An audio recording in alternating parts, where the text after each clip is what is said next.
So in our third video, we're going to be talking about sociological perspectives, the way that we can see how society changes and evolves and what constitutes or what causes that change and evolution. Hope you're excited. I'm excited. Let's get started. So here are our terms to know. Make sure you note these. You will be needing these for our summative assessments. You can see we're talking about a lot of functions and dysfunctions and latent and manifest, and what the heck are all of these? We're going to be talking about that a little bit later in this video. So let's get started. Now, one of the ways that sociologists can see how society changes and evolves is called functionalism. This is probably the most popular view of how society works, and it's really emphasizing society as a bunch of different social parts: family, religion, media, values, social inequality, factors of socialization, all these different things, government, all work together like parts of a watch or a clock. But all these parts are part of that whole. So, like I said earlier, you've got family, religion, all different pieces in a watch.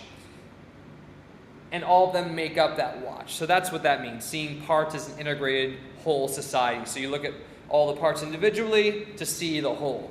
Now, most of the time, society is going to go through these patterns. First, we're going to have unrest. There's going to be an issue that the people want resolved, that society will want to change.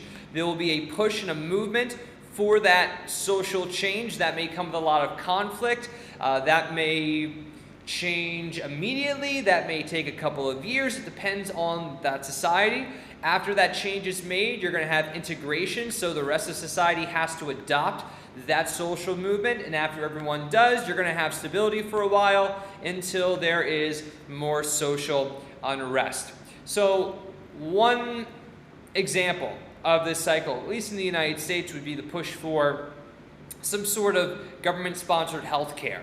There were so many people that didn't have health insurance, and that put a strain on a lot of different systems. So there's your social unrest.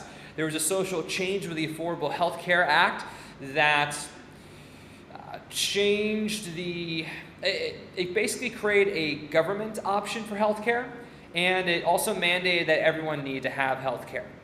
Now, that change has taken a long time. However, the social integration is going to take longer because there are a lot of people who are against that idea. But when social integration eventually comes about, there's going to be stability until something goes wrong or something else needs to be changed, and that cycle is just going to happen over again. This pattern will happen in families, in religions, in governments, in what we value. Not only does this happen as a whole in society, but also in those certain social parts. Now, as things are changing, any sort of function of society, family, religion, government,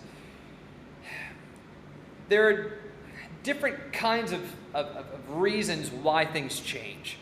So the first would be a manifest function.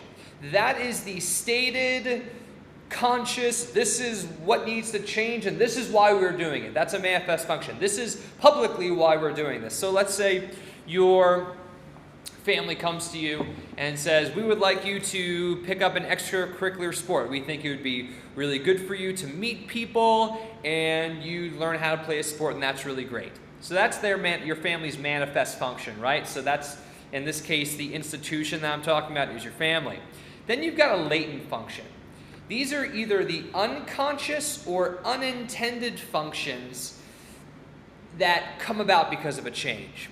You didn't really expect this to happen, but maybe it reflects a hidden purpose. For instance, maybe your family says, hey, we'd like you to pick up an extracurricular sport because you meet people, you'll learn a sport, it'll be good for you. That's the manifest function. But the unintended functions is that you're away from the house more. So maybe your parents get to go on dates and have more time to themselves. Maybe you're a little chubby and they want you to take on this extracurricular sport to get a little bit more fit. Now, they didn't tell you that. That's not the manifest function, but that's the unconscious functions that might reflect a hidden purpose. Maybe your parents told you that because they wanted you to get out of the house and so they could have more free time and whatnot.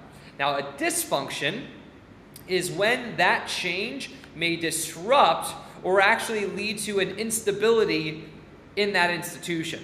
So, same example. Let's say your parents say, all right, we'd like you to pick up an extracurricular sport, and you play the extracurricular sport, and that's great, but then what happens is it completely consumes your life, and now you're begging your parents to take you to all these practices, and then you're going to do it more, and so every day you are playing this sport, and you're not focusing on school, so your grades go down, so your parents are upset because they want you to go to good school, and so now you're fighting with your parents, and that entire institution is now destabilized because of that change of you trying to play an extracurricular sport. It was dysfunctional. So, a couple of interesting terms, and hopefully something that you can relate to. Now, the second perspective is the conflict perspective. And basically, people who believe in the conflict perspective of society say that society is all about competition for who has the most valuable stuff and who has the most power.